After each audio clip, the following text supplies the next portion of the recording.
Hi everyone. तो कैसे आप सभी। तो देखिए, आज की वीडियो में हम डिस्कस करने जा रहे हैं हिंदी की प्रमुख संस्थाएं एवं पत्र पत्रिकाएं। तो ये जो पेपर है ये बीए प्रोग्राम 5th सेमेस्टर के अंदर हिंदी का डीएससी का एक सब्जेक्ट है। तो आज हम इसके इंपॉर्टेंट क्वेश्चन और थोड़ा पैटर्न भी समझा देंगे। वैसे तो अभी तो हमारे पास इसका पेपर आया नहीं है, बट जैसा कि हमने हर बार कहा है कि बेशक कुछ ना हो, कुछ ना करने से कुछ करके जाओ, वो अच्छा है। तो वीडियो शुरू करने से पहले अगर चैनल पर नहीं है तो सब्सक्राइब जरूर कर लेना। वीडियो अच्छी लगे लाइक करना और शेयर करना मत भूलना। तो शुरू करते हैं वीडियो। ये discipline specific elective DSC Hindi का सब्जेक्ट है। तो पहले इसके सिलेबस पर थोड़ी नज़र डालते हैं, आखिर हमें पढ़ना क्या है। बिना पढ़े हमें पता नहीं चलेगा क्या है। यूनिट की बात की जाए, 4 यूनिट है और पहली जो इसमें इकाई है वो आपका हिंदी की आरंभिक संस्था है। मतलब हिंदी का आरंभ की कौन कौन सी संस्था है, क्योंकि इस सब्जेक्ट का नाम ही है आपका हिंदी की प्रमुख संस्था एवं पत्र पत्रिकाएं। ठीक है, जिसमें आपका नागरी प्रचारी सभा काशी, हिंदी साहित्य सम्मेलन प्रयागराज, दक्षिण भारत हिंदी प्रचार सभा मद्रास, राष्ट्रभाषा प्रचार समिति बांद्रा। ठीक है, थोड़ा सा सब्जेक्ट हिंदी जो है थोड़ी सी अब हार्ड होती हुई नज़र आ रही है। फिर आपका स्वतंत्रता हिंदी संस्थाएं, केंद्रीय हिंदी निदेशालय दिल्ली, केंद्रीय निधि।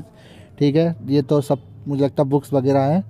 आरंभिक पत्र हिंदी के विकास में पत्र पत्रिकाओं का योगदान, जिसमें आरंभिक पत्र साहित्यिक पत्रिकाएं हिंदी के विकास में प्रमुख पत्रकारों का योगदान।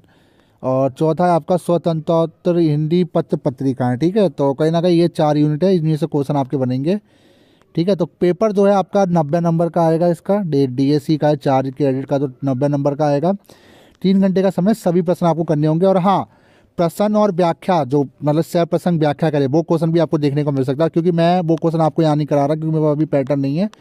बट हाँ, मैं इंपॉर्टेंट क्वेश्चन आपको करवा दे रहा हूँ कि हर चैप्टर से कौन कौन से क्वेश्चन आपसे पूछे जा सकते हैं। तो पहला चैप्टर है आपका, देख लेते हैं। तो पहला जो इसमें इंपॉर्टेंट बनेगा, हिंदी की आरंभिक संस्थाओं का परिचय देते हुए उनके योगदान पर प्रकाश डाली। तो पहला जो इंपॉर्टेंट सबसे महत्वपूर्ण बनेगा आपका। ठीक है, दूसरा आपका नागरी प्रचारी सभा काशी के उद्देश्यों को स्पष्ट करे। पहला और दूसरा इंपॉर्टेंट रहेगा। ठीक है, फिर आपका हिंदी के विकास में हिंदी साहित्य सम्मेलन के योगदान का वर्णन किए, ये भी आपका इंपॉर्टेंट रहेगा। फिर आपका रहेगा क्वेश्चन नंबर 5, राष्ट्रभाषा प्रचार समिति की हिंदी भाषा के प्रचार प्रसार में क्या भूमिका थी, स्पष्ट कीजिए। ठीक, चौथा वाला मत करना, पहला दूसरा तीसरा पांचवा। ठीक है, तो मतलब देखिए हर पहली यूनिट से तो आपको देखने को क्वेश्चन मिलेंगे। फिर नेक्स्ट है आपका यूनिट 2 स्वतंत्रता हिंदी संस्था। जरा इसके इंपॉर्टेंट क्वेश्चन जरा देख लेते हैं, इस चैप्टर से कौन कौन से आपको देखने को मिलेंगे।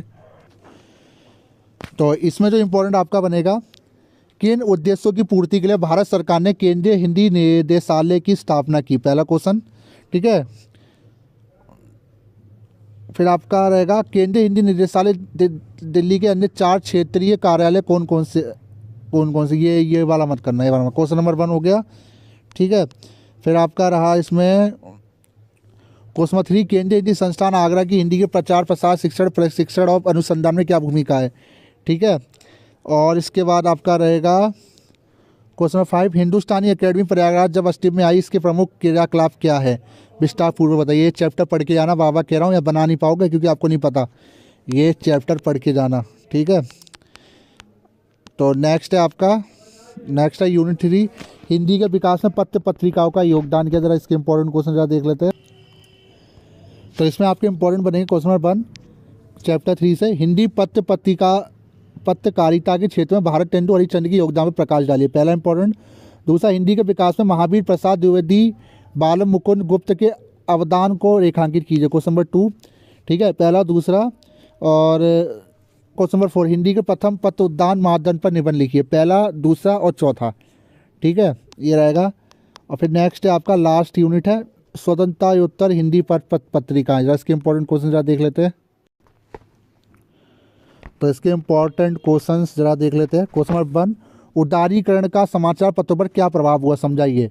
क्वेश्चन नंबर 2, वह कौन सी समाचार पत्रिका है जिसका प्रकाशन देश के आपातकाल के समय हुआ था और अभी भी वह अस्तित्व में है। बहुत अच्छा क्वेश्चन है, बहुत अच्छा क्वेश्चन है। पहला और दूसरा तो बहुत इंपॉर्टेंट क्वेश्चन है।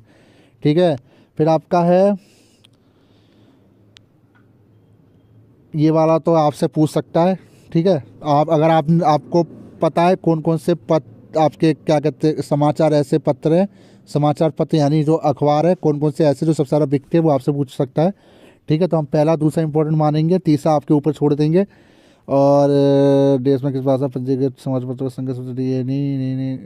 हाँ, क्वेश्चन नंबर 5, पहला, दूसरा और पांचवा, ठीक है। बाकी ये दो है जो ये आपसे पूछ सकता है अगर घुमा के, तो वो आप जितने शब्दों में लिखोगे उसमें इंपॉर्टेंट नहीं, आप बना के लिखोगे। तो पहला, दूसरा और पांचवा, ठीक है, ये इसके इंपॉर्टेंट क्वेश्चन हो गए इस बुक के। बाकी पैटर्न अगर हमें मिलता है तो हम आपको करा देंगे। तो ये थी आज की वीडियो। वीडियो कैसी लगी जो बताएगा। Thank you so much.